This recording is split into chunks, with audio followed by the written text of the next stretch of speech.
Dave. Ian. Oh, we started. We did, buddy. How you doing? I am fine. How are you? Good, good. What is this strange place that I'm in? You're in my basement. This is Blanket Fort No Blankets version 17.4. There's a blanket right there. There is. Yeah. This is the part of the podcast where I just swaddle you. I'm going to make an Ian burrito. It's just going to be gray hair coming out of a blanket tortilla. Oh my God. That doesn't sound that bad, does it? No, it sounds lovely. Yeah. Boy. I could use some of that. Yeah. Yeah. Yeah. So, well, I'm thankful that you came over to record in person today. Yeah, I'm thankful because you cooked me a lovely steak dinner, which is, I'm told now, that's in my rider as part of being in this podcast. Every time I do an episode, I get a homemade steak dinner, right? Yes, and a bowl of green M&Ms. Yeah. To let you know that I am a stickler for attention to detail. Only the green M&Ms, yeah. Yes. To let you know the scaffolding is safe. Exactly. Uh-huh. Yeah. Well, yeah. So thank you for coming over. Yeah, thank you. Thank you for having me. Yeah. Yes. So I gave Ian all of the meat. Mm-hmm. Now he has a whiskey and he's going to take a nap. Yeah, I'm going to make it 35 minutes into this episode and then fall asleep, which is, I'm assuming, what most of our listeners do as well.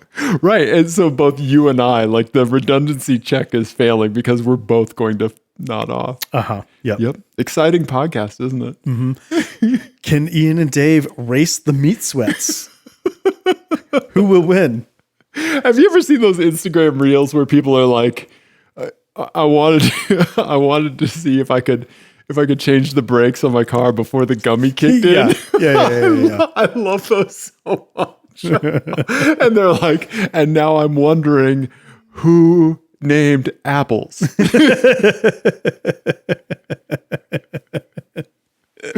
Right? Right. Yeah. Yeah. I love that. I love those. Yeah. Those are such great. No one wins those races. No, but I do. You do. Yeah. Us observers do. Yeah. Very true. Yeah. So if you have a gummy-based car repair encounter, we want to hear about it. 720-515-1391. Yeah. Dave, what are we talking about tonight? Ian, tonight is going to be a special episode because this is going to be the first episode that we dedicate to our Rocky Mountain Driving Experience 2025 coverage. Yes. Ian, journalism. When you do a journalism, you need to do a coverage. Ooh, boy. Yep. This is going to be a fun couple of episodes. Everybody buckle up. Ian's the one that's had whiskey. I've just had 2 pieces of taffy. We're gonna try to do some journalism-ish. Yep, we are. Really, we're just going to be giving our opinion, which is what we always do. True. But I think that we actually have some good thoughts to bring to the table when it comes to what we drove at RMDE. I think so. So we should cover what that is. So we've talked about it in the past, but as part of our esteemed place among the Rocky Mountain automotive press, but other people tolerating us, tolerating us with varying degrees of success. We get invited to this thing every year called Rocky Mountain Driving Experience. And basically it's like for all the people who don't normally get press cars, you kind of like get to drive a bunch of stuff back to back.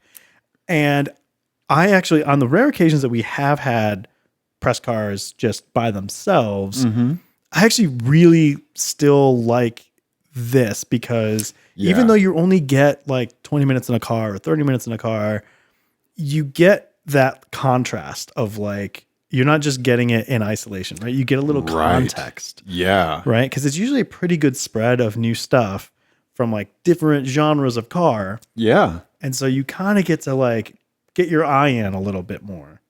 You know, because we don't drive new stuff all the time. Exactly. Right. Like, yesterday I drove my Fiat 500 to work. Mm-hmm. Today I drove my Lexus LS, right? Like 2 very different vehicles, but there was, one sleepy cycle in between them. Right. Yeah, right? exactly. Like with this, you get such wild vacillation in such short period of time. Like that context takes you to places that you otherwise might not get to. Like, absolutely. More talented journalists might, but we don't. Correct. I don't. Yeah. I don't want to speak on your behalf. No. That's correct. And that includes what we're going to talk about today, which is like sometimes driving 2 offerings from the same company Right. back to back is really, really instructive. Yeah. Very eye-opening. Yeah. And like highlights things about the other car, right? Like Right. each the cars that we drove said almost more about the other car that we had either previously driven or were about to drive than it did about the car we were currently driving. No, you're exactly right. Like, yeah, it's wild, and we will definitely get into it. The thing that I like mentally am just like pattern recognition firing on is that like the only reason I noticed my tinnitus is as bad as it is, which apparently is pronounced tinnitus now. Nope. Yeah, No, it's not. No, it's not. Right. I had two audiologists today say tinnitus or what, and whatever. Anyway. Unless they're from New Zealand, that's the only way that is an acceptable pronunciation of that word. Or you pick up my copay, then I'll say it. I'll say it however you want. Right. I'll pronounce it daddy. Yes. Thank you, ear daddy. Exactly. Yeah. Yes. So the only reason that I noticed is because we have a quiet house. Like you don't hear much going on in our house. Mm-hmm. And like I don't notice it when I'm in, just day-to-day environments like, like in the grocery store or whatever. But like we had this experience at RMDE of like being in this specific setting and having this kind of like this limited exposure, these things coming in and these like environmental variables that would be kind of like, would be difficult to reproduce in other settings, right? Just on their own. And so like we were able to like the bumps that we could feel were way more prominent than if somebody threw the car at us for a week, which they're not going to do. Right. Yeah. Right. And we should also explain you kind of drive the same route. Yes. In each of these that's cars a good point too, yeah. right? So you kind of get, like you said, you kind of control for a lot of the variables. So it's the same day, it's the same roads and everything else. So being able to like directly compare cars to each other, which I know we're not really supposed to do. I don't think that's really the point of it, but it ends up happening because this is just what it is, right? You're driving cars back to back, so you kind of end up comparing them to each other. And I think that that's one thing about you and I is that we always point out the context of the car, like that is something that is really important to both of us. Yeah. Right. Like not just the car, but like just where it stands in all of car culture. In Yeah. What does this say about you if you buy this thing? Yeah. Yeah. Yeah. Right. Yeah. So. Yeah. So do you want to tell folks kind of the two cars that we want to talk about or yeah. Because we've both been independently thinking about these two things is a lot. Yeah. So when Dave asked me like, what do we want our first RMDE show to be? My answer was, I think we should do two cars the first episode. Yep. Because in my mind, they are completely linked. Like I can't think about one without thinking about the other. And that is the two offerings from Stellantis that we had. Yes. Which was the Jeep Wagoneer S. Yes. Which is their new like kind of mid-sized SUV EV thingy. Mm-hmm. Which is, not cheap. No. And then the very anticipated Dodge Charger Daytona EV. Yes. Yeah. Let me pull that up. Oh, you have a fantastic picture of it. That I you have took. pictures. Yeah. Yeah. Ian snagged a great picture of the Charger. I forgot to get one of the Wagoneer. Yeah. That's okay. I think that we will get into why our minds weren't necessarily there with the Wagoneer. And I just want to I'm going to cut to the chase a little bit. I'm going to spoil this a little because we've been beating around the bush a little bit. I think the title of this episode is just, "Oh no, Stellantis, what is you doing?" You are correct. All right. Where do you want to start? So order of operations. So we drove the Jeep Wagoneer first. And I think that the way that this works, if you haven't been part of it, is essentially like, this is like if you are old enough like I am to have, if you had to do square dancing in middle school or high school, right. This will link to a trauma memory that you probably have if you're fans of ours, right? Because I'm going to guess that just like me, just like you, we weren't picked first for square dancing. Or anything else. And it was a horrible experience. Yeah. Yes. See also all sporting things or any other social activity. Correct. I wish that you could have been present for the rare times that I was picked first for like a basketball thing just because of my height. Oh, yeah. Just to enjoy the look of disappointment on my teammates' faces. Because it was there, buddy. That's funny. The only looks of disappointment I got was when I was the last pick and someone was stuck with me. Right? Okay. Yeah. Okay. Yeah. Yeah. So yeah, it's sort of the same thing where you kind of get like there's a lineup of cars and then a bunch of journalists all go after the most desirable one first. And then there's some poor like PR person like standing by, whatever, like boring, crossover they brought. Right. Wondering like why is nobody wanting to drive this? Right. Why is nobody picking me? Right. Why am I not getting asked to the prom? Yeah. Right. Yeah. Right. It's yes. But the Charger Daytona was like one of the more anticipated things. Yes. There. It was of the list, it was probably in the top 3 for everybody of like, oh, this is something we have to drive. Including us. Yeah. For sure. Yeah. But we drove the Wagoneer S first. Right. And it was one of several EVs that were there. And to be honest, I don't remember that much about it except for one thing. Can you guess what it is, Dave? It is Kelly with Stellantis. We love you. Yes. This vehicle is a menace. Yeah. Four-wheel drive burnouts at the drop of a hat. It's unhinged. Unhinged. It's quite fast. Yeah. And I don't know if I didn't check to see what kind of tires were on it. It might have had just like it had all season, the EV like range all seasons. I think so. So maybe with a decent set of tires, it would be better. But with just the first stage of traction control off, it would do simply obscene burnouts. And I did it on accident at first and scared the shit out of myself because I was like, I thought I broke something. Right. And like, that's the whole thing. When you get in an EV, you put your foot down because the instant torque is hilarious. Yes. It is a press button, get candy situation. Yes. And I was like, okay, I'm going to do a launch. Right. Like you do in all EVs that you drive. Right. I have never, ever gotten a burnout out of an EV like I did. The only, like the Nissan Leaf. Yes. Burnouts that we were able to get were not quite as much as this. No. Yeah. Because I mean, truly, it was one of the longest burnouts I have ever done. Oh, this is like BMW M5 level of burnout. Right. But when I did a burnout in the BMW M5, it was like, oh, this is what this car is meant to do. Right. I'm going to do a burnout now. And this is like an expected behavior. Yeah. Through first, second, and into third gear. I did the whole thing. Like I put my, like when you drive an EV, you like kind of get your head up against the headrest. Right. You're ready for the snap. You're ready for the snap. The snap never really came because it was spending all its time just roasting its tires, roasting them.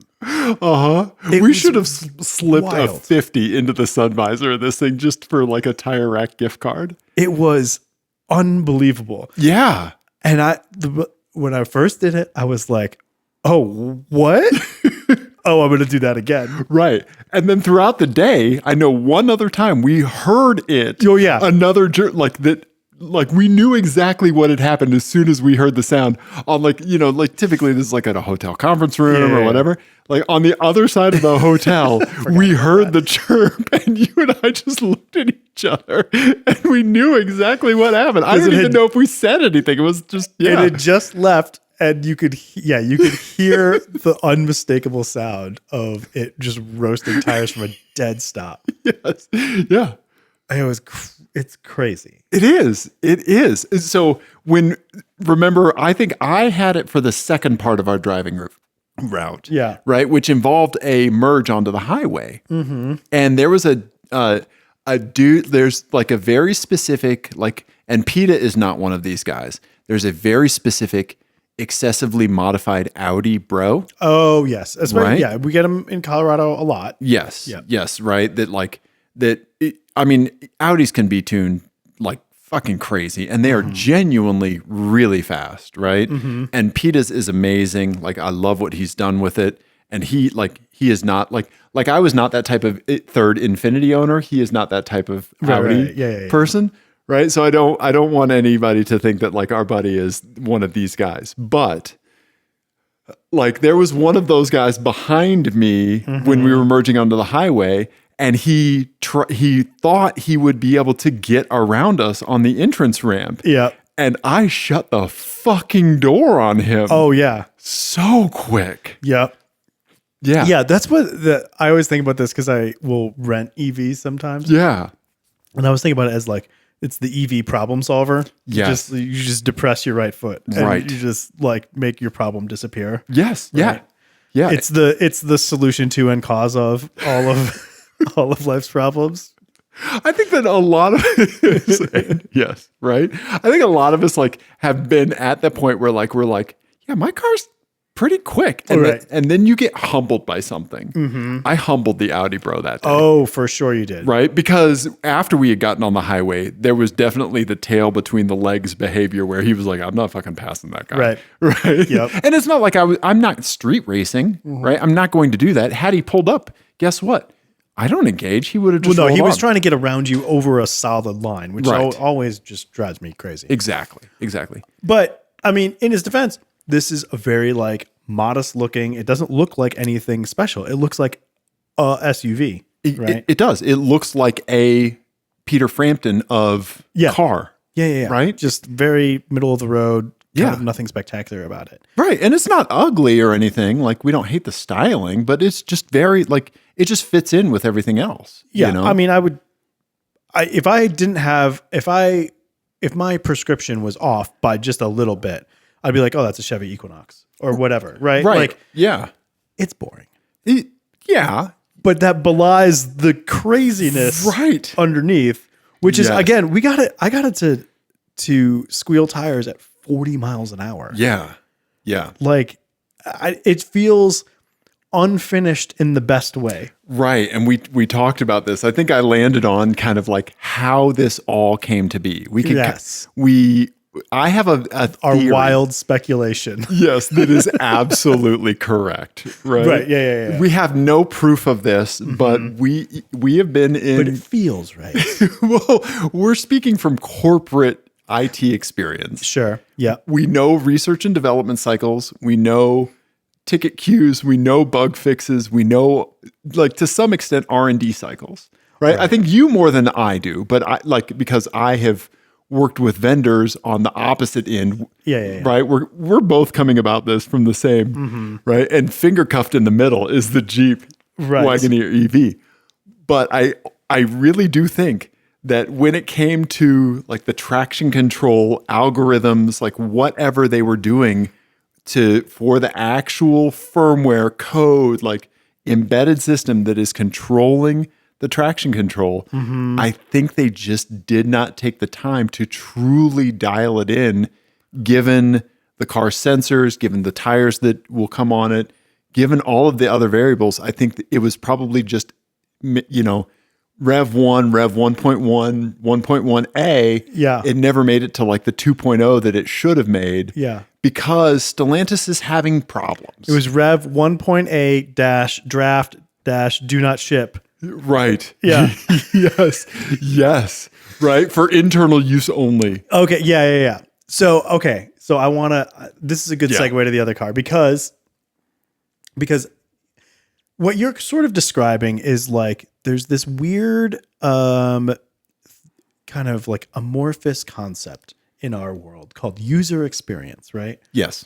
And sometimes it's not often, but sometimes like, because at the end of the day, you're talking about like a human experience, and sometimes human experience isn't improved by vast quantities of QA, right? Correct. Right. Like sometimes like quality and refinement doesn't always mean like fun for sure. No, you're exactly right. And that's the case in for certainly in cars, definitely in like movies, you can tell when something's been written by a committee, right? Right. Or even in I think less so, but sometimes even in the technology stuff, right? Where oh, they engineered all the fun out of this, or they engineered the human element out of it, right? If a game studio tried to make Balatro, what would have happened? Yeah, right? Exactly. You know? Yeah. So the flip side of this is the Charger Daytona.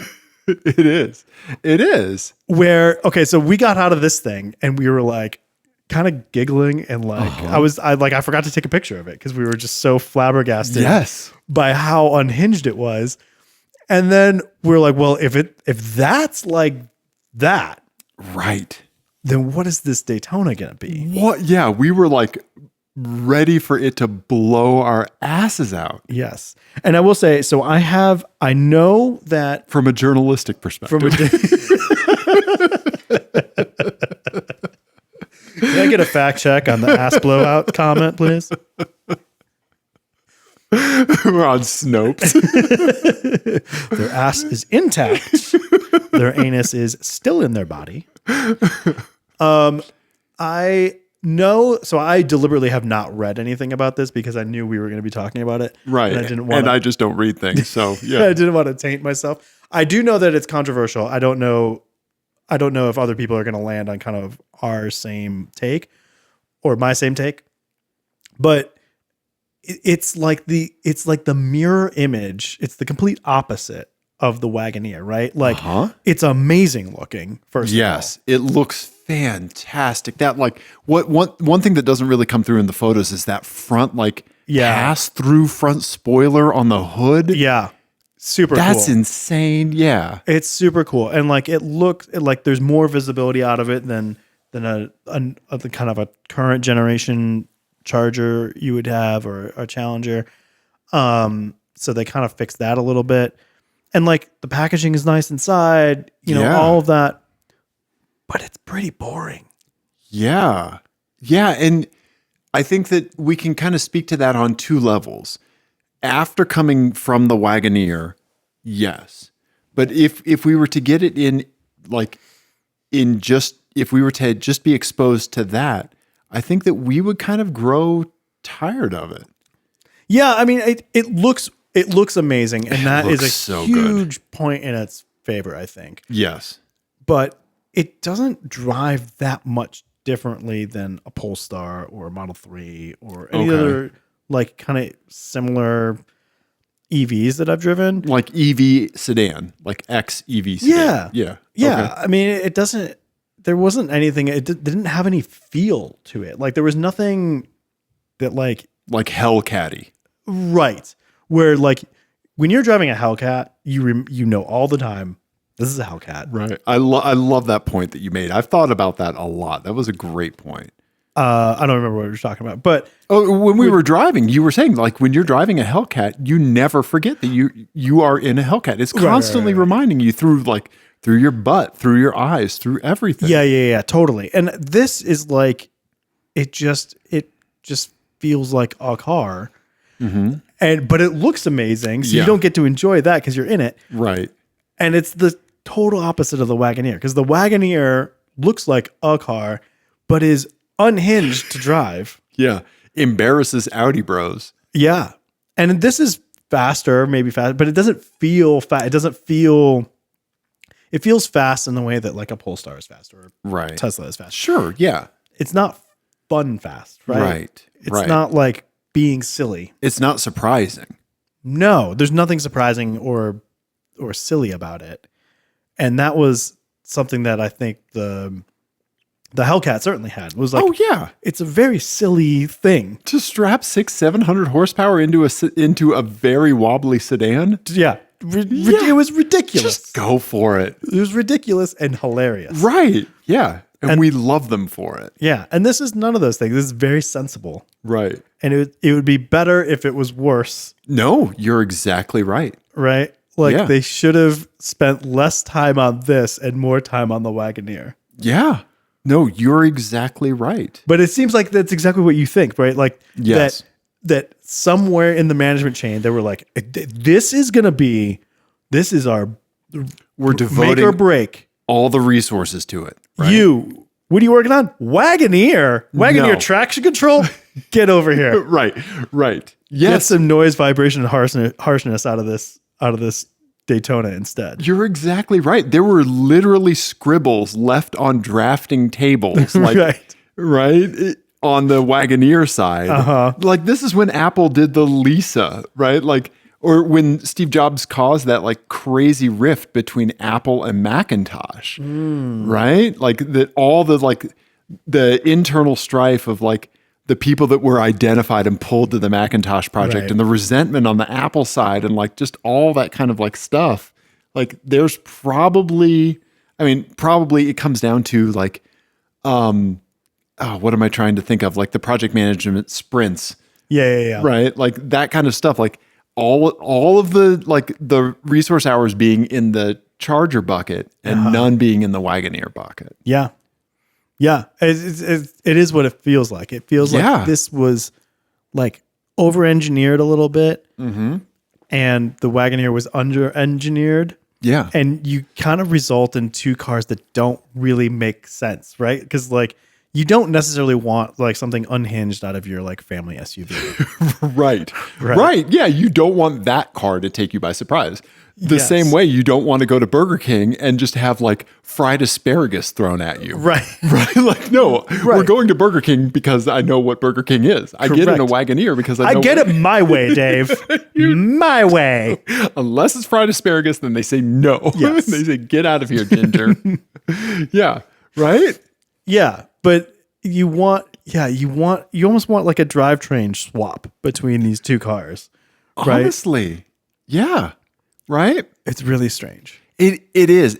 I've been thinking about it so much. So like, and the things like as the algorithms just fire, like there's that weird thing that you think that like you're getting served things on like Instagram Reels or TikTok or whatever because like you said a thing or you were talking about a thing. But in reality, like it is just like you happen to notice it when it would just fly under the radar before. Like I had an Instagram Reel come by. I get a lot of like music production ones that I really like. Okay. And one was speaking about the tea kettle going off in the background of the Amy Winehouse song. Right? Like there's an Amy Winehouse song where like she just recorded like in a house and like there was truly like a kettle on the stove and they forgot to take it off before they started laying down the track. It was Amy that was making the cup of tea and she just started singing. They all forgot that it was on the stove and it went off in the middle of the track and it's on the album. That's amazing. Right? I love stuff like that. Yeah, right. But like that kind of stuff, like that it being quote unquote bad, making it better, like giving it that feel, like the pops and scratches and the unfinished corners, like Right. Yeah. And then I guess we got to get to that brings us neatly to the other thing about this car, which is the gimmick, right? we do need to talk about the sound. I was wondering, so for anyone who doesn't know, like Stellantis and the rep Kelly helped us understand this, that for the pinnacles of design for that this car needed to meet was that it needed to perform like a Dodge. Mm-hmm. It needed to sound like a Dodge. It needed to look like one. Yeah. And there was a third one. I can't remember. Or a fourth one. Taste. Yes, which we can verify. It does taste. It does taste like a Dodge. Yeah, depends on where you lick it. But yes, but basically they were saying like, here's all the things like that has made SRT and the Hellcat and all that stuff what it is, and this car needs to meet those things. One of those is sound. Yes.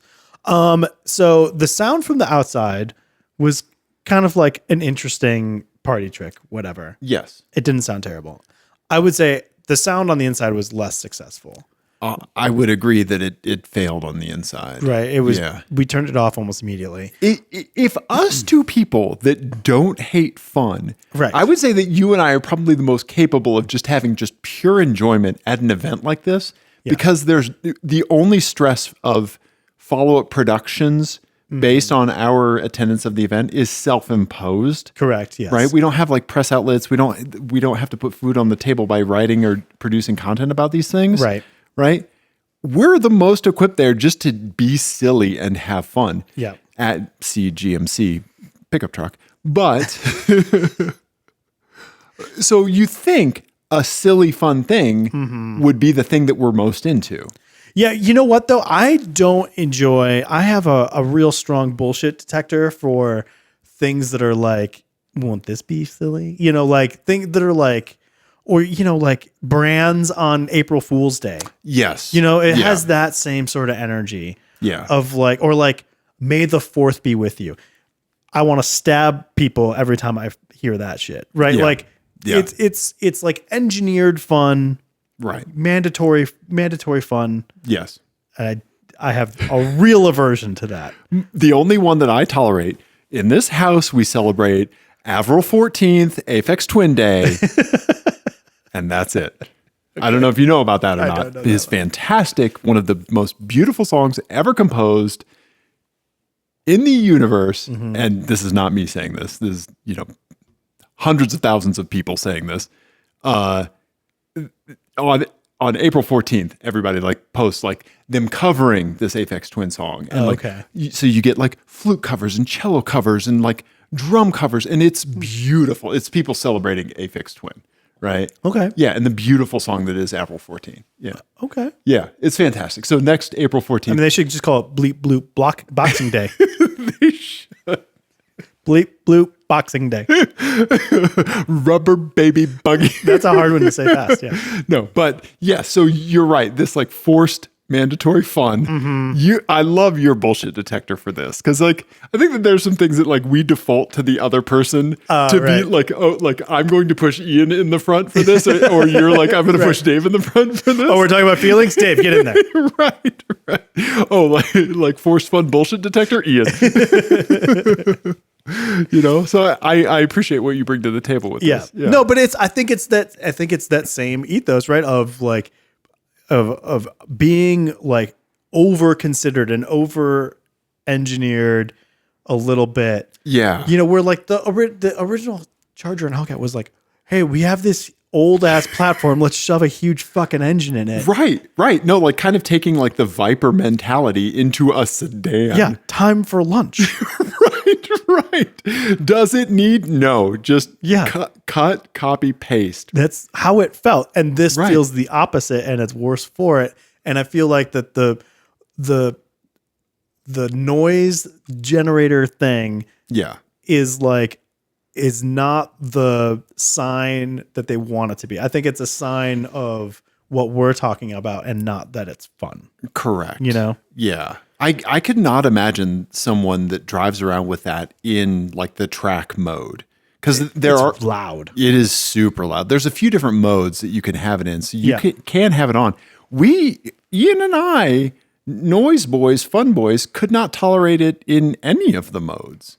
Yeah, it didn't sound good, and it didn't really match up with what was happening through my butt. You know, like. So I think we ended up turning it off after just a couple minutes. Oh yeah, pretty quickly. Yeah, Button Boy over here was looking for ways to cut it off pretty quick. Well, yeah, we'll get to that. We'll talk about buttons. Yeah. But yeah, I don't know. I don't think the noise thing was successful really at all. Like I get it. I get what they were doing, but it just feels gimmicky and like not necessary. I agree. And I also feel like that Stellantis is kind of backed into a corner with producing a vehicle like this. Yes. Especially if they are, if this was just an EV sedan that they launched that was under its own name, I think it would be different. Right. Mm-hmm. But the fact that this is a Charger, right? Mm-hmm. And it's like, that it carries that name and it carries that legacy, I can see why you want to tap into that and carry that forward. But they have a super weird hand that they have kind of dealt themselves moving forward, especially with like the demographic that purchases and owns and modifies these cars. Yeah, no, I know what you mean. It's like because they kind of have a reputation of attracting like knuckle draggers as their kind of customer base, right? And like, you know, you're never going to take my drag car away from me. You're never going to take my internal combustion engine away from me. That sort of thing. Right. Yes. And like loud is sort of part of that. People that want, and who, I can't remember who I was talking to this about. Maybe it was PETA, maybe it was somebody else, but it was like, it was Joel. So Joel and I were working on the car, and we were going out for a smoothie run like boys do, right? Uh-huh. And we have a deal. I bring the breakfast burritos in the morning, and then he gets the smoothies for lunch. Okay. Right? But we were driving down the street on the way to get our smoothies, and like there was an SRT something, and Joel was saying like that is so antagonistic, like so contra to like what he wants out of a car. Like he doesn't want somebody to look at him. Like we don't want the attention on us. We want a car that performs. Like, and we like when it's even more, when it catches people by surprise, Wagoneer S, right? Yeah. But we're not the shouty, like, hey, look at me, like giant purple car. Yeah. Right? They're performatively antisocial. There you go. Right. Yes. Right. Where you're doing like antisocial stuff, but you want people to notice. I mean, that's the whole like antisocial social club thing, right? Yeah. Exactly. Yeah, right. okay. So like you're performing antisocial stuff when you're getting a lot of people, when you get Hellcats, right? Right. And that doesn't really work with an EV. Right. Right. And so I think I hear what you're saying. Like they don't really have a way to do it. Or the way that they tried to go about it doesn't make sense, I think, is what the problem is. Because they just tried to map that onto the EV, right? They tried to map what their customers want out of their ICE vehicles into an EV instead of like thinking of the EV as a fresh sheet of paper and like, let's attract different customers, or let's figure out a way to do fun, with a totally new thing. Right. Yeah. Which I think could have been really interesting. Like, why not make it more, stripped down and lightweight and make it like a real drag car, Right. Or allow people to muck around with the programming, like I think, we have all this like stuff around the UI and everything. And what's really funny about that to me is that no one's really allowed a customer to like really get in there. Right. Like really dick with stuff. Yeah. Like why not do that? No, you're exactly right, because this is like the Windows, Macintosh versus Linux approach, where like if you try to format your boot drive on Windows and Mac, they're like, hey, no, you can't do that. And and you're like, hey, Linux, I want to delete my bootloader. Fuck yeah. Let's make this bitch a paperweight. Yeah. Linux just lights a cigarette. And it's like, all right, just here for the show. Yeah. Right? Yeah. I think, make it do insane burnouts and those sorts of things. Make people sign a fucking waiver. Yeah. Right? Right. But yeah, why not do that instead of trying to capture some sort of like nostalgia for a bygone muscle car era, which like the Hellcat era of all that was already like trying to cash in on something that never really existed in the way that they're saying that it did. Right. Again, nostalgia is a garbage emotion. Stop it. One of my favorite stories that my dad told me about when he was a kid, because he had a Plymouth Roadrunner when he was like 18 years old. That's awesome, which is insane. Right? Yeah. Isn't that crazy? With the 6-pack. Yeah. Right? I think it was a 68 Roadrunner, silver with black stripes. That's awesome. Right? And I think I showed a picture of it on the show after he passed away. You did, yeah. In front of the Kansas, where the World War I museum now is in Kansas City. But a sign that your car was fast as shit would be that you would take the hubcaps off of it because you would knock them off from the acceleration. Right. Right. And so my dad's dad would get mad at him for not having the hubcaps on his car, because that meant he was hot rodding around. Yeah. Right. And so my dad would drive around the block, take the hubcaps off the car, throw them in the trunk, and then go out. Right. Yeah. Whatever that is. Right. Like, nostalgia for like that kind of like anecdote, Yeah. right? Like I like that. Okay. Like let's take that like it's not wholesomeness. What's the word I'm looking for? To like Innocence? yeah, like that innocence, right? And can we put that into something today, right? Like in that EV space, Right. right? Instead of like, here is this like this self-identified king, all right? Like this like crown, this from a Stellantis perspective, this self-identified crown jewel Yeah. that this thing has to shine just like. Right. Well, and it's like, why does this have to make noise? Why is it the cubic zirconia Right. of cars? Yeah. I don't know. I'm very torn about both of these cars because I feel like, I'm not. yeah. Well, Go, okay. go so ahead. no. I want you to finish your thought. I just wanted to say I am not, and we will get to it. But yeah. I wouldn't buy either of them. Okay. I think, like I understand why people would buy both of them. Sort of. I understand why people buy the Charger because I think they want to be seen a certain way. And to be fair, it looks really cool. It's the best. I think it's probably the best looking Oh yeah. EV other than maybe the Ioniq 6. Yeah. Yeah. The Ioniq 6. Oh, and I have a thought about the Ioniq 6 that I want to get to when we talk about the Hyundai. Yeah. I can't forget, but yeah. And then the Jeep, I think you end up there because you were going to buy something else and you were already at the Jeep dealership and then you're like, oh, an EV, sure. Okay.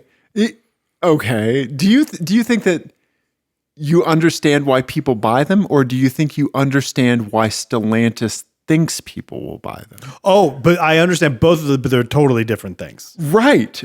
Because I see them as different things as well. Tell me more about like kind of that difference. Why people would buy them and why Stellantis thinks people would buy them. I think with the Charger, there's probably more overlap than with the Wagoneer. I think you're correct. I think with the Charger, I think there probably are some people who will look at the current crop of EVs that are available to them and be like, well, Elon's a crazy person. No, you're going for a good demographic here, like the anti-Elon Tesla club that people make stickers about and stuff like that. But the problem with that is that the overlap between anti-Elon Tesla club and Hellcat owners is real small. It is. Right? That is not a large overlap. Right. Correct. People who are aghast at Elon's politics or general demeanor or whatever. Yeah. Nazism. Yeah. Right.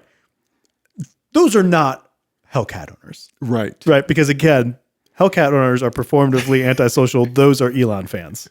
Right. Yes. Or they weren't, but now they like him. But now more. they like him more. Yes. Yes, exactly. Yeah. They're like, oh, we could scoop up Cybertrucks for nothing now. It's like people that are just now like really telling you that you should listen to Kanye. Right. Like, I never liked his early stuff, but right.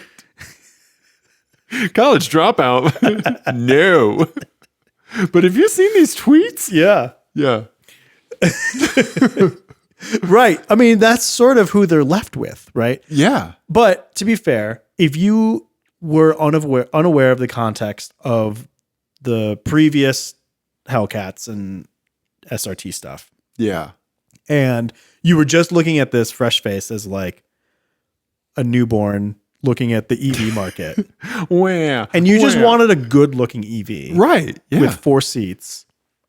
Yeah. No. Like that you can get serviced at, Right. where there's dealers everywhere. Mm-hmm. You're not worried about like it being like a Fisker or something like that. Right. Like, yeah, you're coming to it from like an Applebee's perspective. I'm going to be able to find one in the town I'm going to. Correct. Yeah. Right. But that is I not. might just be hungry. I've mentioned Sorry to derail you. No.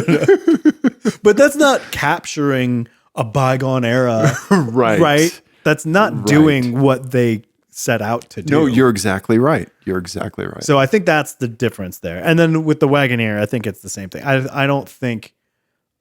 First of all, I don't think the Wagoneer name is doing fucking anything for that anyone car. Any favors. Like why? Why even bother? Just call it something new. Right. It doesn't have anything to do with a Wagoneer. Other than, they want to be able to charge more money than a Cherokee for it. Sure. Right? Yeah, you even called it the Cherokee. I did, because it felt like one inside, right? Like, yeah. And I didn't correct you because I knew what you meant. Yeah. Right? And I think you're going to end up in that because you're like, oh, well, it's an EV and I've thought about getting an EV and I was going to get this gas thing and I'm already at the Jeep dealership. So why not get this? Right. And like, I think it's that, like, can you believe it's an EV kind of perspective, right? Right. Like, Yeah. Like I have all this kind of like this Jeep stuff that I'm used to, looks that aren't shouty. Yeah. It's not a Tesla. Yeah. Right. Like all that kind of stuff. And you're like, oh, and it happens to be. Right. Like, did you know there's tuba on this track? Yeah. And also, I'm going to do a 100-foot burnout. Right. See, I 1,000% would buy the Wagoneer. Oh, really? Just to do burnouts? Just dude, to like munch through tires? I've built one and like tried to figure out, I legitimately thought about giving up my LS to lease one of these. Really? Yes. Okay. I'm not going to do it because then I got in my LS and I drove it to Boulder this morning for an audiology visit. Yeah. And it's the greatest car ever made. Yeah. Right. But your tire budget would be insane. Thank you. Imagine me showing up to autocross on 200 treadwear tires in a Wagoneer. That would be pretty funny. That would be funny, and it would be freaking hilarious. Until it was on its roof. Until it was on its roof, yes. Yes. I want lowering springs and spacers for my Wagoneer. Sir, this is a lease, right? Yeah. It says you did 4,000 miles in a month, but our GPS shows you only traveling 100 feet. And you went through 3 sets of tires. Yes. Right? Yeah. I seriously, if I did not have something like the LS in my life, if let's flash back to when when my boo and I were popped, when we were rear-ended in Dusty Rusty. Okay? That berserk Saab tuned to heck and back with no suspension or brakes modifications was my only car, right? And the next car that I bought was the old man sedan, the Infiniti M45. Right. Right. Like I made a more kind of like, that was my first automatic transmission in quite some time. Yeah. Right. Like I made those kinds of choices because, I was driving a lot, sitting in traffic a ton, all that stuff. Right. And I wanted the reliability of what I consider Infiniti's peak era. Yeah. Right.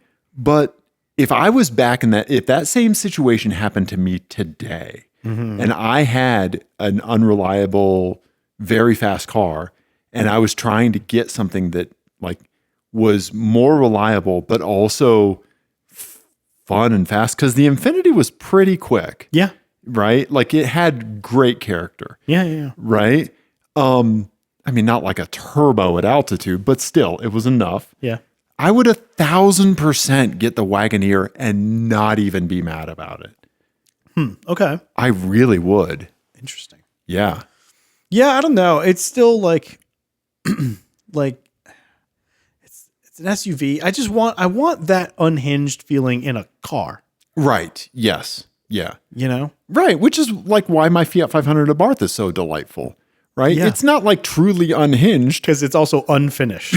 You're exactly right. It is better because it's worse. Right. It's better because the seating position fits no one.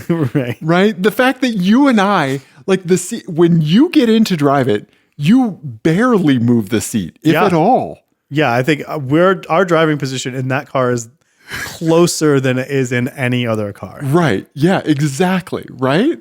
Yeah, that like it didn't really come from the factory with reverse synchros. Like you're gonna grind it going into reverse every now and then. Right. Like there's weird stuff about it, but like I have told millions of people your line like about the Fiat. Like, do you want to commute or do you want to have a fucking party? Right. Yep. Yep. Right? Like it is worse and it's better for it. Totally. There's a market for a a bad fun EV. You know, an EV that is not engineered to within an inch of its life, I think. You know, and I hope that somebody figures out how to do that, how to get that sort of like kind of manic feel from an EV driveline that you get from some internal combustion engines. And I don't think anyone's really quite gotten there yet. Beyond straight line, standing start, fun, press button, get candy, that piece. Yeah. Beyond that, nobody has really moved EVs. I will say we haven't driven the EV6N. Oh, yeah, true. We've never driven one of those. We drove the EV6 GT, which I think came close. Came close, but I still feel like that central party trick is such a thing that so many of them cannot get past. Right? Mm-hmm. Do you? And I will say that, so that car, the GT car, the EV6 GT had the like overboost button thing, the like push to pass button thing. Yes. I don't remember what they call it. And there's a similar function in the Charger. Yes. We pushed it in the EV6. It makes a big difference. Oh yeah. It was noticeable. We were chanting boosty boys, right. Boosty boys. Yeah. Oh yeah. Cause it is boost button. Yeah. And in this, we noticed no difference. No, we didn't. It was still fast. I mean, it was fast, but like, it wasn't like, oh, this is a different car that's transformed. No, I want to feel like I'm waving a loaded gun around. I do. Right? Right. Tell me you don't. No, I know what you mean. I agree. Right? I agree. But I pushed so many buttons in this, Dave. I pushed so many buttons and nothing really changed the car that much. True. Other than turning off the noise. Yeah. Right? No, yeah. It didn't like, nothing changed the character of the car. It wasn't super configurable, really. No. Which seems like an oversight. I don't know. No, I want a fresh pair of socks on a waxed floor level of fun out of the car. Okay.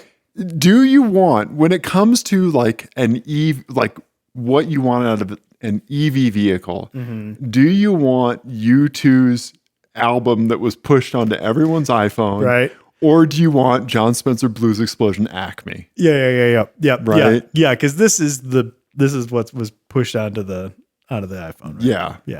Yeah. Not even Acme. This is more of like the Wagoneer is more of like a now I got worry.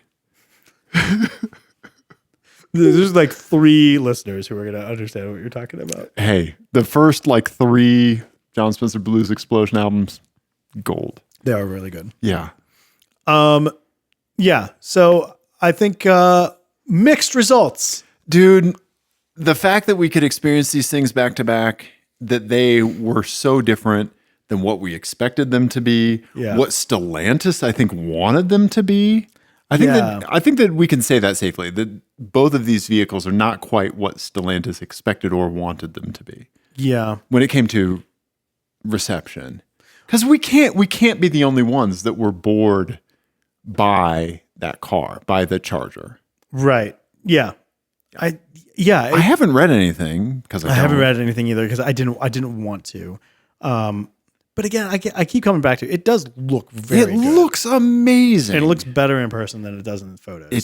It does. That front hood scoop thing, like the drama that it brings from the visual level, super cool. Delivers. Yes. If the rest of it lived up to that, to what the visual aspect did, then it would be an amazing car. I agree. Yeah. Yeah. I was disappointed by it.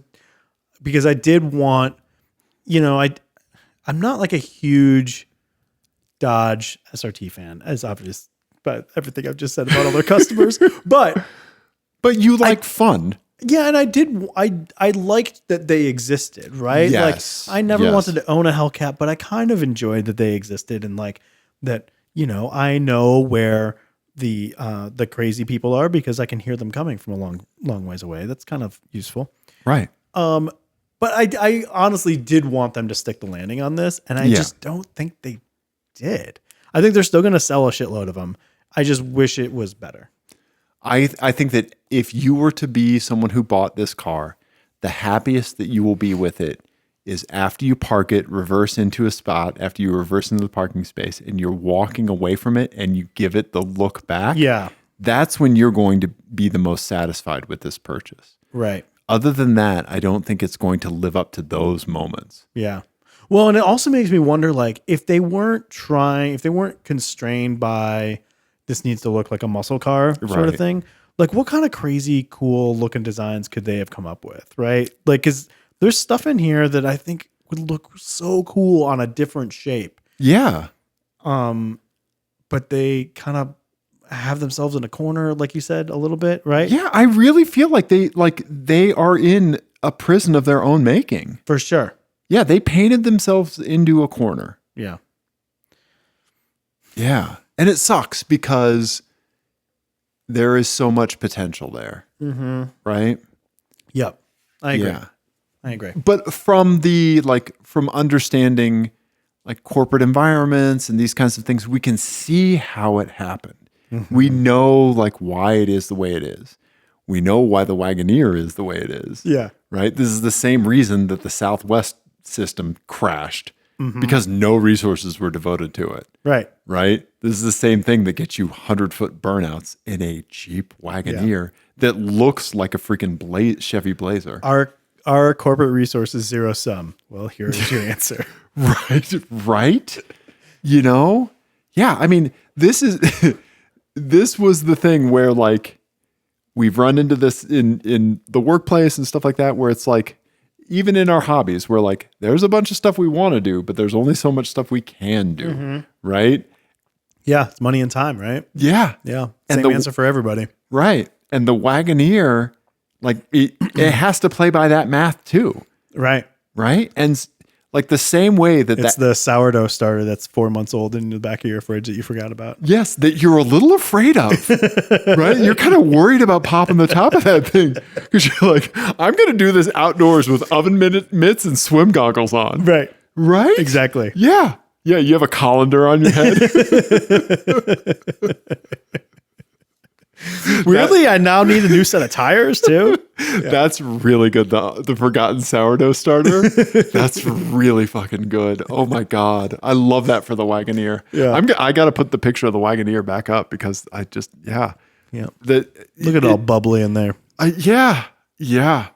Oh yeah. No, you're going to open the door and the airbag is going to explode into your face, you know, and you're going to enjoy that. But yeah, there is absolutely, this car resonates with me. Like I love that it has those rough edges. This is not the like, and it's not the kind of thing where like, how many times have you cut yourself on a home appliance because it's like they sharpen the bottoms of dishwashers when they leave the factory? Yeah. Right? Yeah, like a dryer or a washing machine sent me to the urgent care to get stitches, right? Totally. This is not quite that level where it's like, oh no, like this, they just never thought about finishing this stuff. All of these things were on the roadmap. Yeah, it's not a Tesla. Right. There you go. Yes. Yes. They planned to do all these things, but they just couldn't. Yeah. When we were driving this, did I make the correlation to all, like the 19 different fonts inside the Alfa Romeo Giulia? Yes. Right? Yes, because the same thing happened in this. I agree. But it was the traction control and not the fonts. Yeah. Yeah. Yeah, totally. I think you're completely right. And I think that the other thing that's going to be fun is next week, we're going to contrast this even farther by talking about a car in which like everybody was moving in the same direction. Yes. And everybody had like a common goal and purpose and they executed it. Yeah. With one glaring exception. One glaring exception. Two glaring exceptions. Yes, exactly. And we will get to it. But yeah, so that I think that's a good place to kind of like wrap this up because then it's a good contrast with what we're going to talk about next week. Absolutely. Yeah. Not to be a to be continued kind of person, but I think that. Oh, to be continued. We shall be continuing. Yeah. Yeah. Oh man. I'm going to be thinking about the Wagoneer a lot, man. I'm shocked to hear that you would be like, you would want that in your life. Dude, no, if you look at the M45, that is essentially the same purchase as a Wagoneer today.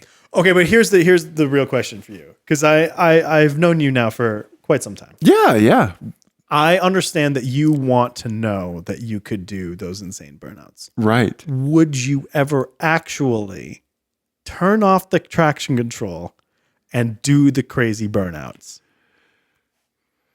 in a car? Like, if you had to be honest with yourself, or do you just want to know that you could? See, that's the thing. I want to know that the gun I'm waving around is loaded and I have greasy hands from all the taffy.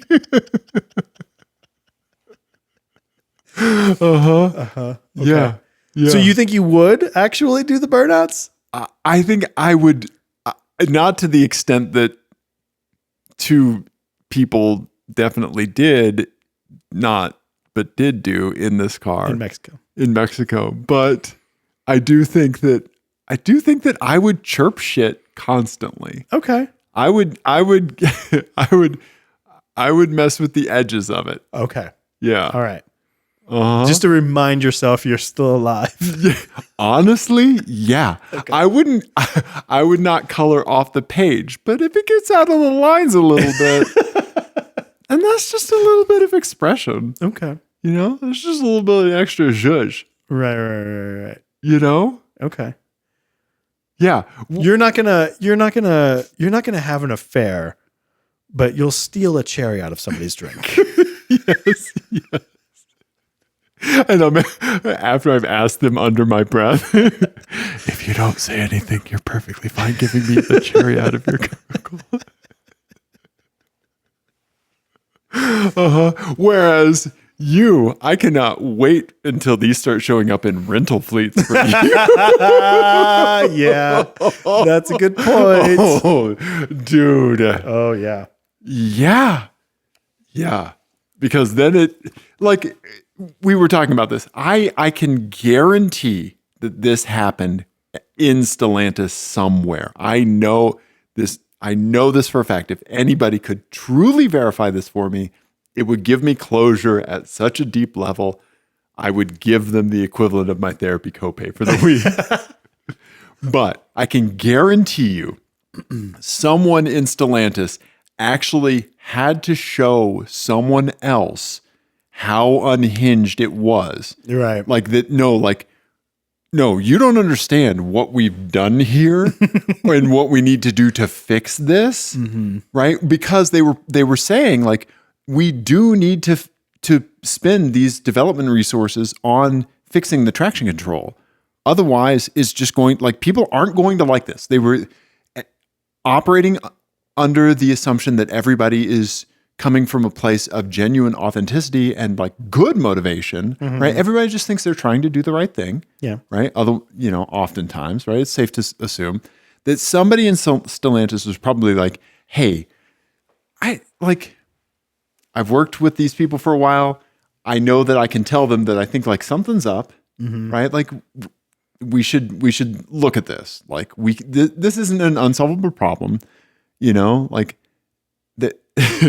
And they had to take one of their coworkers, one of their a manager, somebody else into the parking lot or somewhere, put them in the or even put them in the driver's seat and be like, okay, yeah, fucking foot down, go, buddy. Mm-hmm. Right? Yeah. You know that happened. Absolutely. Right? Absolutely it did. And then it came down oh no, we're shipping it. Yeah. And they're sending the email really? Yeah. That really email? Mm-hmm. Or the okay email that's saying way more than okay? Yeah, it's the okay, but it's really, I'm documenting this for the upcoming court case. So that way somebody can see that I actually kicked off this email thread. Yeah. Yes. Yeah, right? Yeah, and it goes into their CYA folder. Right. Yeah. They're just CCing their employment attorney. Yes. Blind carbon copying their Gmail account. Yeah. Yeah. No, I can guarantee that somebody had to be shown in Stellantis, because they were probably somebody probably did not believe them or believe them to the extent where they were meeting the person that was saying that this was a concern. Right. Where that person wanted them to be. And yeah, I'm here for it. I want this car because because this is the backstory I'm creating, the mythology that I'm building up in my mind. Yeah. Right? Where we know that like the Charger went through so many approval cycles and so many just like all of these like, daily standing check-ins, and all of that stuff. Meanwhile, the Wagoneer EV people were just like, there's a pigeon in their office that's been there for like a week and nobody can get it out. They're doing they have like one of those parties from like an Office 80s movie where someone has a lampshade on their head. Yes. Photocopying their junk. Yep. Yeah. No. So good job, Wagoneer team. Way to duck your corporate overlords. None of you are getting promoted, but you're having a hell of a lot of fun. Yes. We see you. We appreciate you. Yeah. We thank you for your service. Yeah. Salute. Yeah. Stellantis salutes to you. Dave, I think we did that was a car show. Yeah. I very much enjoyed our conversation around these two vehicles. Me too. Yeah. Because we've been thinking about them a lot. Sometimes when we think about this stuff, like it's difficult, or like I feel like sometimes like we don't get all the stuff out that we want to get out, and and we can revisit stuff and things like that. But I feel like we put a pretty good bow on our experience with these two vehicles. Yeah, I agree. Do you want me to do an album? I do want to call out just real quick that we were featured in. Oh, yes. Do that. In one of our favorite magazines. So for anybody who doesn't know, Shift Colorado is an online digital magazine devoted to cars. It is Brendan Garst and a bunch of other folks that we love, Steve Clark, Pat Curtins, tons of people that we appreciate in the Colorado automotive scene. Produce this magazine. It is a labor of love. It is free to download. You can go on shiftcoloradomagazine.com and get every single issue. It reads super nice as a PDF on your phone, on a tablet. They have a desktop PDF.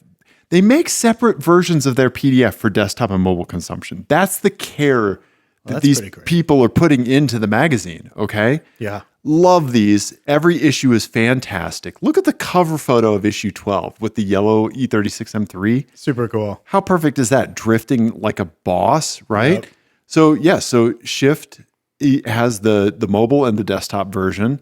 But we were featured as Colorado content creators in issue 12. And we cannot thank Brendan Garst and the staff at Shift Colorado enough for joining us for our 500th episode and for writing this article about us, because I think that Brendan did such a fantastic job of capturing the voice and the essence of our show in this article. Yeah, totally. Yeah. Totally. And I apologies for Shift Colorado for, I'm sure, going out of business very shortly, because every time we're featured anywhere, some sort of disaster befalls that publication. Yeah. But yeah, I'm flattered and also confused that they decided to feature us in here. Yeah. Here we are doing our 500th show. Yeah. Ian. Yeah. I love it. And thank you, Brendan, for dropping a few Venture Brothers references into the article, because he is my fellow deep Venture Brothers fan. Yeah. I love that we can connect over that so much. Like the fact that like Brendan was like, he reached out to me. He was like, do you have a few photos that, you think you would want, like that really showcase the show? And I was like, boy, do I. Right? I was like, I'm going to send you a bunch. And he was like, all right, yeah, like do it. And I think he used just about every single photo I sent him. And of course, the M5, like the Stanley Hotel, and pictures from the show. And he took fantastic pictures during our show. Ian, I have to tell you, I know that you are not a fan of having your picture taken. There's Chris and Chris. Yeah, because I look terrible in all of them. Ian, I think that Brendan may have taken the first photo of you that you are truly going to love. It hasn't happened yet. Okay. But before I show you that, right, we cannot thank the Shift Colorado folks enough for spending time and taking their time and energy to put this article in their publication, for talking to us, for sharing our 500th episode with us. And it is truly like one of my favorite things that has ever happened since we started the podcast. Yeah, no, I agree. It was I'm glad that somebody was able to capture that, because I think it was a bit of a blur for both of us. Yeah. So it's very much appreciated. Yeah. Absolutely. He did such a great job into speaking to like just how special the show is to both you and I. Mm-hmm. Right? Yeah. Yeah. Yeah. So Brendan, we very, very much appreciate like what you wrote about the show, and yeah, it's fantastic. Thank you so much. Go Team Venture forever. Okay, Ian, I'm going to show you this picture. All right. I truly think this, because I love this picture of you. Brendan took this photo, and it's I think it's not in the thing. It is. Oh, okay. It is. Yeah. Let me open a new browser tab, because I think I was trying to insert it into the PDF here. Oh, so right. Let's see here. So yes, Ian, this is Ian locked in on the full motion racing sim. Yeah. Probably crashing. Dude, I love this picture of you so much. I think there's another one where you're smiling that might be from the other side. I think I might have snagged the wrong picture here. Oh, okay. But I love both of them. Like, yeah, that's definitely my concentrating face. Dude, this is such a great picture of you, man. Thank you. I love it. Yeah. Thank you. I appreciate that. No problem, man. Yeah.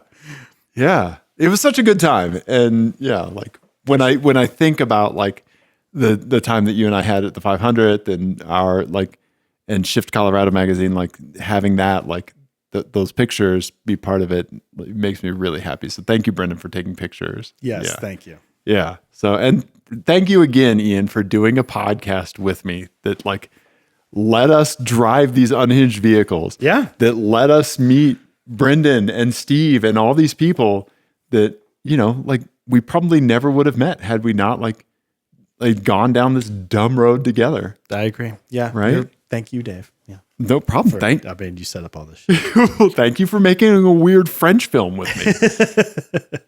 Yeah. Absolutely. You know? Yeah. So anyway, yeah.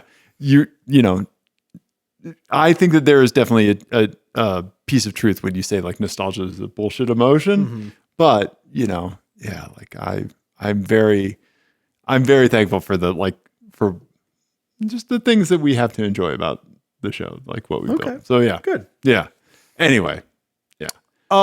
Let's wrap it up with an album of the week. Yeah, let's do it. And I'm going to do two. I decided, that's why I pulled out my phone. I'm going to do a bit of an audible and do two albums. I was hoping you would. Of the week. Right, because there's two cars. To kind of match. Yeah, let's go through this with the rest of our RMDE, because I would like to see what the car to album is for each vehicle. Yeah. This is what you need to bring to the table. Ian. So I'm going to go with two albums by the same band. Oh, okay. Because both are from Stellantis. Okay. And one with two different sets of results. So Death from Above 1979 is this indie band from are they Canadian? No, they're from, I don't remember where they're from. Anyway, their first record. They're a Canadian rock duo. Yeah. Okay, Canadian, right. That's what I thought. Their first record came out in like 2005. Okay. And it was very lo-fi. It's a drummer and a bassist. Yes. And it is super aggressive, very dancey punk music. Hell yeah. Okay. Like, I mean, it is groovy as fuck. And like, if you aren't dancing a little bit, like there's something wrong with you. Okay. And the first record sounds so just disgusting and filthy. It's amazing. I love it so much. Yeah, it's because it's not great. It's amazing. Yeah, I mean, you can hear like all sorts of stuff in the production, like you're talking about. You like it sounds gritty as hell. I want to hear somebody's like Ring doorbell go off in an album. Right. Exactly. Yeah. And then they had a long gap. Okay. And then their Their second record, which I don't even remember the name of, to be honest. I was trying to look it up on the sly. Okay. We'll have to look it up. Sure. Their second record, the Physical World. Okay. It was like a 10-year gap, and it just like, it wasn't the same. It felt too polished. It felt too clean sounding. Yeah. But they were trying to recapture the old energy. Sure. And it just felt like they spent 10 years on it, Right. And whereas the other one felt like they recorded it in about 6 hours, Right. And it just didn't work. So yeah, that's my pick. So I think sometimes it's like, sometimes lo-fi works. Yeah, absolutely. Right. Like also they had like the sophomore slump working against them. Yeah. Right. Like what's the saying? Like you spend a lifetime writing your first album and a year writing the second. Yeah. Something exactly. like that. Yeah. Yeah. Right. In their case, 10. Mm-hmm. Yeah. And do you think that like this is oftentimes, and I hate how this has been weaponized in corporate culture, but the saying of like, don't let good be the enemy of perfect. Is that what it is? Is that the saying? Okay. Yeah. Like that kind of thing. Perfect be the enemy of good. Perfect be the enemy of good. Yeah, that's right. Okay. Yeah. Yeah. Sort of the same thing, I think. Yeah. Okay. Yeah. Anyway, at least listen to You're a Woman, I'm a Machine, because holy fuck, it's one of my favorite albums of all time. Okay. Like, it's so good. And they broke up after that album came out? They did. They weren't together long. Okay. It was good. Okay. Yeah. And then they got back together. Yeah. And I saw them on that tour when they got back together. Oh, the reunion and the Physical World. Yeah. Okay. Yeah. Yeah. Okay. So yeah. Check that out. I like what you did there, Ian. Thank you. Yeah. Thank you. Yeah. Okay. Nice. Dave, I think we done did a car show. What should people do? They should check out Shift Colorado at, let me make sure I get the URL correct. It is shiftcoloradomagazine.com. Yes. Yeah. 720-515-1391 if you want to like send us things. Yeah. apexadjacent at Gmail. I'm on the Blue Sky. Thank you. We love you. Goodbye.